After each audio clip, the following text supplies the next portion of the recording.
Welcome to Inspired Word. Stay inspired, stay motivated. Even though I want you to increase, that's the reason why I'm here.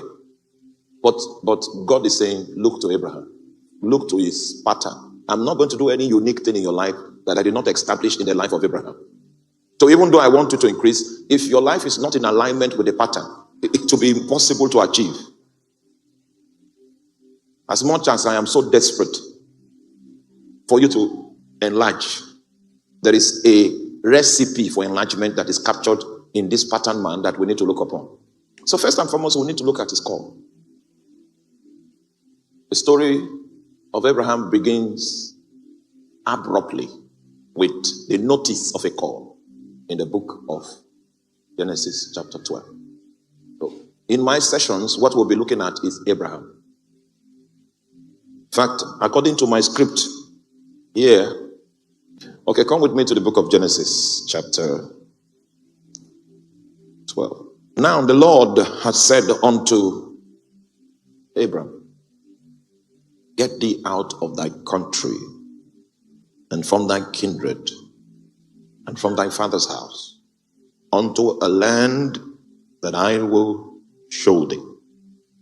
And I will make of thee a great nation, and I will bless thee and make thy name great, and thou shalt be a blessing.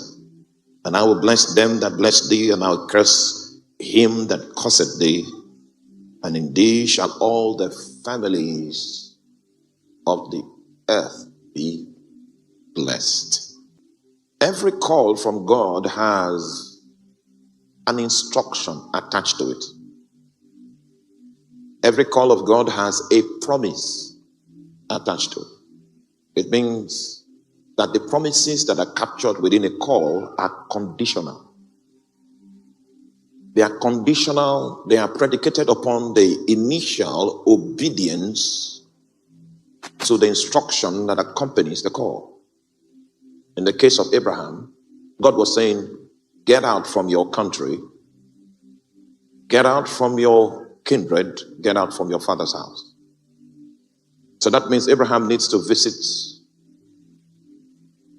USCIS, the immigration of the United States of America, and then it tells them to expunge his name from the lexicon of citizens, and he returns his passport.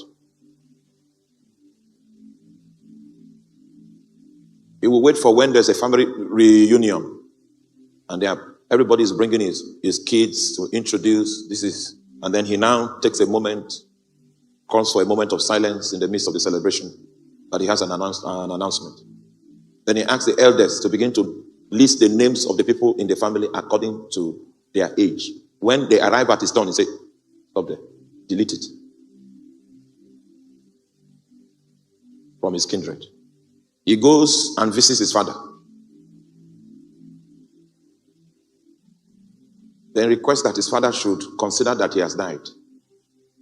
And all the privileges that are supposed to accrue to him because he's a member of that family no longer apply.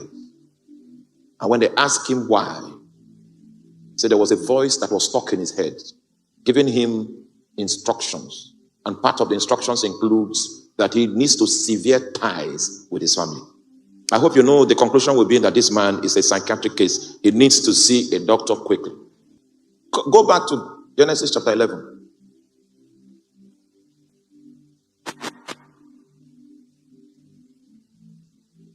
Genesis chapter 11 verse 27. The Bible says, now these are the generations of Terah. Terah begat Abram, Nahor, and Haran. And Haran begat Lot. And Haran died before his father Terah in the land of his nativity in Ur of the Chaldees.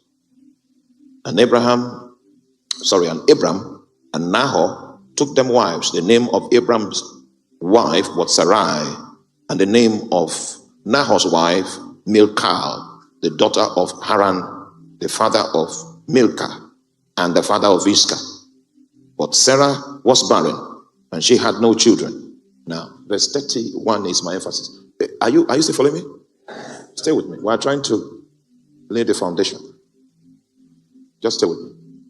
Do you realize in the call, In the book of Genesis chapter 12, it was written, the Lord had said. That means God had told Abraham. It's not the Lord said, but the Lord what? Had said. So since the Lord had said, Abraham now went and told his father that this is what is going on. He didn't have a problem with the national level, the kindred level. The problem was the father level. In verse 31, notice that in view of the fact that Abraham's dad believed that he was mad, he accepted, in order to satisfy the curiosity of his son, he accepted to accompany him to this place that he claims he was being led to go. Are you with me? But if you check the travel party, you will discover that it was Terah that was in charge of the travel. Terah was not the... Okay, you are not following me. Terah was not the person that was called. The call required movement. Now Terah is in charge of the travel party. And Terah does not recognize the terms and conditions of the movement, because it is what? Get thee out of thy country. Get thee out of what? Thy kindred. Get thee out of thy father's house. So you know, the third level was not yet accomplished, because Terah had decided to become a principality standing in the way of the possibility of this man. It will interest you to know that Abraham was called at the age of 25. Terah now decided to be the head of the travel party. It was Terah that conscripted Lot into the travel fold.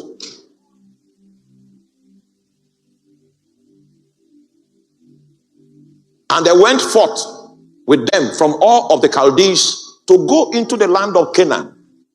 And they came unto Haran and dwelt there. Now it was Canaan that they were headed. The sat-nav was programmed for Canaan, but when they arrived at Haran, they did what? Now click, if you have an electronic Bible, click on Haran and find the Hebrew word that is translated Haran. What does it mean? They found an elevated land and they dwelt there. And that was where they squandered 50 years. And God had to kill Haran, Terah, before Abraham. He now reminded Abraham that, you see, you are still called. So the next chapter now said, the Lord had said unto Abraham. So it means that God renewed the calling again. I hope you understand that there is a context in which God will increase you. There is a context in which God will bless you. It's within the context of your purpose, the context of your ordination, the context of that which God has written concerning you. If you operate outside of it, you will not have access to the supply of grace to make you increase.